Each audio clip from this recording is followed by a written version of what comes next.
Canto Valley is a weird place.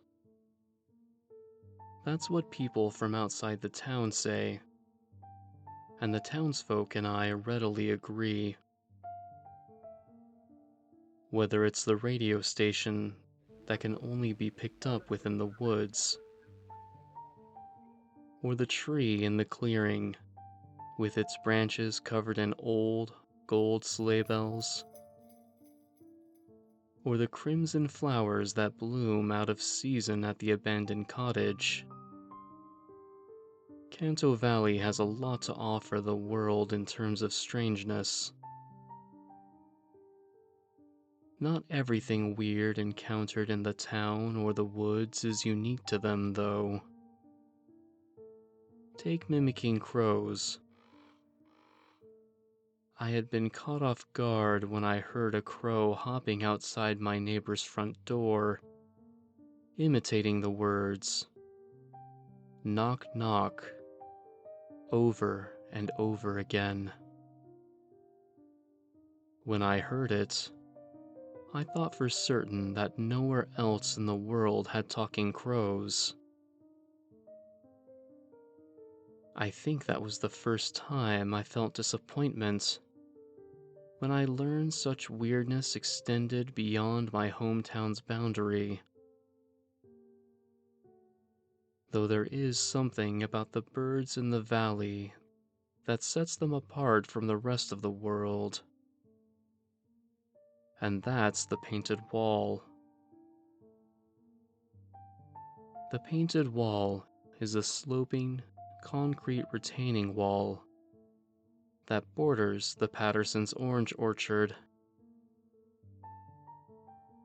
It had been built long before I was born and was used to prevent the erosion of the leveled land that the orchard had been planted on.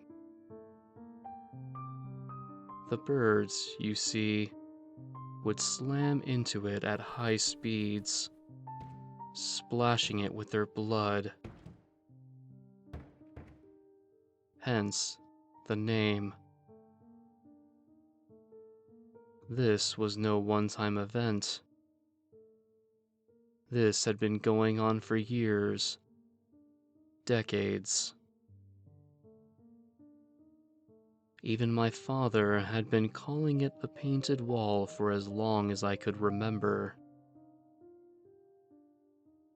There's no official record, of course, but based on what people have seen, at least one bird, every week, slammed into the wall with enough force to end its life. Sometimes, people would see groups of birds, in threes or fours, do this at the same time. But no one talks about the reason.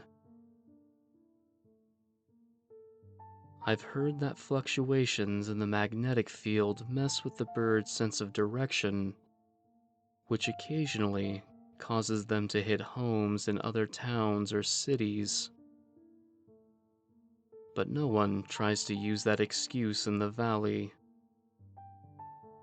That's because the bodies of the birds are never still around come the following morning. Mr. Patterson has made a habit of collecting the bodies of the birds whenever he sees them and tossing them into the woods. But no one should ever be near the woods alone, no matter who they are. And when he didn't have time to get someone to go with him before dark, he always finds that the bodies of the birds have been taken away by the next morning. He didn't like that. Even now, I don't like it either. Mr. Patterson always disposed of the bodies because he didn't like that something else kept on coming so close to his home to collect them if he didn't. Although I've passed by the painted wall numerous times, I only have a few personal stories to tell about it. Once, when we were a bit young, Ethan told my brother and I, and a few of the other kids, that he had seen 1,000 starlings slam into the wall at once, dying by the hundreds. But when we had all rushed to the scene as fast as our little legs could carry us, we found only a single dead starling, its tiny body a mess of feathers and blood. As normal, we unanimously declared Ethan a liar, or at least a braggart, which is how I learned the term, and went on our way, not interested in staying near the dead bird, and whatever might choose to come and collect it. But I remember, as we walked, my brother mentioning that the paint on the wall looked fresh and spread like warm butter on hot toast. After all, despite what the name implies, the painted wall isn't normally red.